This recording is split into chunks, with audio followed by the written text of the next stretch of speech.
Good afternoon, my gorgeous Book of Face friends. Coming to you live today on my business page.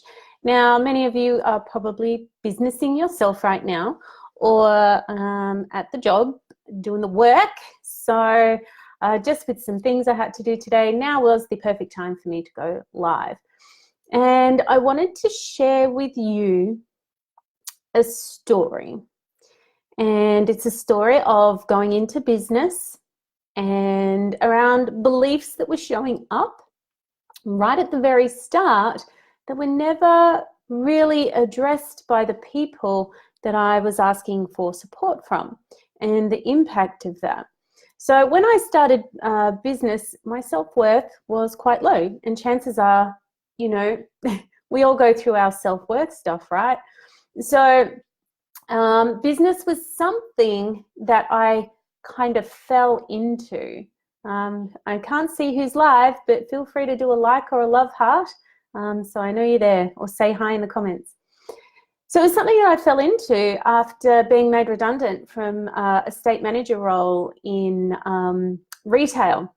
And I was actually exhausted, burnt out, and really didn't know what I wanted to do with my life, but knew that going back into a senior retail position at that point in the time would have been devastating. And so I went into business. And one of the biggest things that I had working against me was that I had a belief that because I didn't have a degree, that I was like 10 steps behind everybody. And my business partner at the time, who started my youth business with me, was working alongside me. He had 2 degrees, and I was quite happy to talk about his 2 degrees. And it was really, really quite challenging. And this may have happened to you. So whenever you talk to anyone about it, because this is my fraud story, right? I haven't even said it. I never felt like I should be in business. I never felt like a business owner. I never felt like I was right for being in business. And it carried through. And this is the frustration that I have with the coaches and the mentors that I had, not now, but the ones I had. Whenever I brought up the fact that I don't feel like I'm qualified to be a business owner, I don't feel like a business owner, I don't think I should be in business, what happened every time I said that, hi Romana, every time I said that to someone, I ended up feeling ridiculously judged, so judged, and it made me feel even stupider, and I would contract even more. I felt really silly for bringing it up because it just got dismissed. Of course you're fine to be a business owner. What are you doing now? You've got a business. You'll be fine. Just get over yourself. That was the main thing. There was never any deep diving into where the beliefs actually came from. Sorry, didn't realize my phone was on. So there was no support with that. And in hindsight, this year I've had some amazing support from my coaches when I've talked about any of this stuff. Because it wasn't addressed for 8 years, I was still carrying it, and I felt like such a fraud for not actually not fixing it, because I just felt that I should just be fine, right? So I watched other people, and maybe this has happened to you in your business. You've watched other people, they've advanced, they're selling the high ticket, their business has gone from strength to strength. They're doing 20K months now, 30K months, and their businesses have exploded. And they talk about, quite often, they've got a marketing degree, they've got a business degree, they've got all these degrees, and here's me going, I didn't even do year 12. Fraud, fraud, fraud, fraud alert. But the reason I'm sharing this, because I've done a lot of work around this, and this is why, this is how Embrace got discovered, and, you've got to do the work on yourself if you're not getting the support around you to help you have the breakthroughs. But this is something I really want you to be aware of listening to this.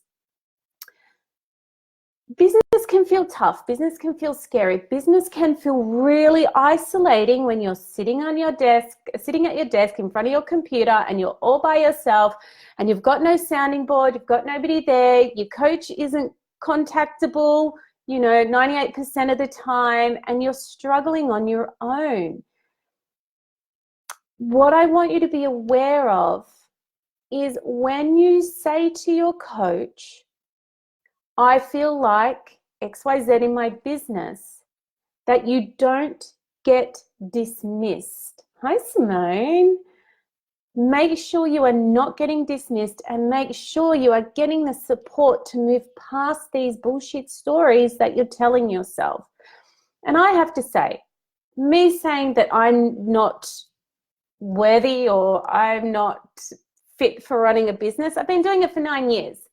Has the success been there that I've been craving? No. Is it showing up now? Yes, we're getting there. But if somebody had have helped me address this belief that because I didn't have a degree, I shouldn't be in business or I wasn't destined to be as successful as those who do have their degrees are, do you think that things would have been a little bit different? So this isn't a blanket judgment on all coaches, but this is a bit of a judgment on a lot.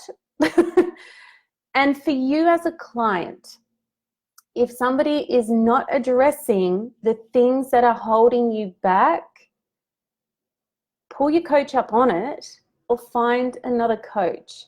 Because I want you to think about the people online that you know who are doing really well, doing the things that you want. Like I follow Amanda Frances. I think everyone would know Marie Forleo. I was about to say somebody else's name and I've just had a blank on her. Gabby Bernstein. You know those people, right? Look, and I know Gabby Bernstein has a degree and all of that sort of stuff.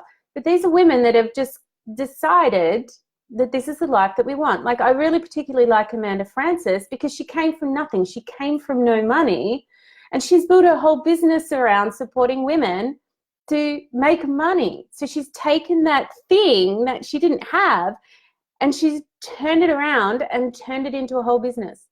And so stay inspired. Be aware of what you're saying to yourself. You can change your life. If your coach isn't helping you, find another coach. But don't sit on those beliefs telling yourself that you're silly for thinking or feeling whatever you feel. Now, I understand for me, with the work that I do around the shadow values now, that education is a huge thing for me. And I like to feel like the smartest person. And because I didn't have a degree, I never felt like the smartest person. So that was impacting my belief systems around, can I do this? Because everybody else seems to have this thing that I don't have. And does that mean I'm never going to make it? And because that belief system swirling around in my brain didn't get fixed faster, it did actually unconsciously sabotage my ability to grow my business to the levels and desires and to the reach that I truly wanted to get to.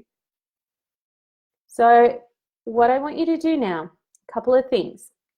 Think about the people online who you really admire and have a think about what do they believe that's allowed them to get successful?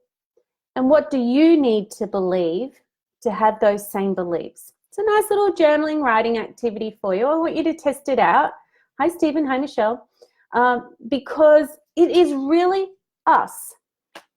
It is us. It is our mind, our self-talk, our physical self, our nervous system, our cellular response, our spirituality, our energetics, it's our bio health. It's all of these things that are blocking our success. Now, if those women can do it, there is absolutely no freaking reason that we can't if we decide to remove the things, including the beliefs, that are stopping our success. Is it easy? You've got to make the commitment. You've got to show up consistently. You've got to do the things, which is why I've given you some little journal prompts to work on. You've got to want it. And yes, making money is a huge part of having our business, but what does the money get you? What does it get for your family? What does it create? What magic can you create from that for your life. So allow yourself to get inspired. Allow yourself to dream. Allow yourself to go, okay, I'm going to be honest. This is my belief. Does it serve me anymore? And if it doesn't, time to let it go. All right, Facebook friends, let me know what you think. Let me know what comes up. If you've got any questions or if you want to share, feel free to post in the comments. If you know somebody who you think might need to hear this, tag them, or you want to share it on your page. Do what you want. Like, nice things though, obviously. So tag, post, share, do all of those things, but know that I'm here. I believe in you. I can see you there. And if somebody like me after 9 years in businesses can stick it out, even when she's been telling herself, up until the start of this year, I don't have a degree. I'm not allowed to have a successful business. Oh, random stuff because shadow values. If I can work through it, so can you. So if you need to sack your coach or you need to find a new one, do what you have to do. You are your number one priority. Get it right. Let me know how you go. Here endeth the ranty sermon. Bye.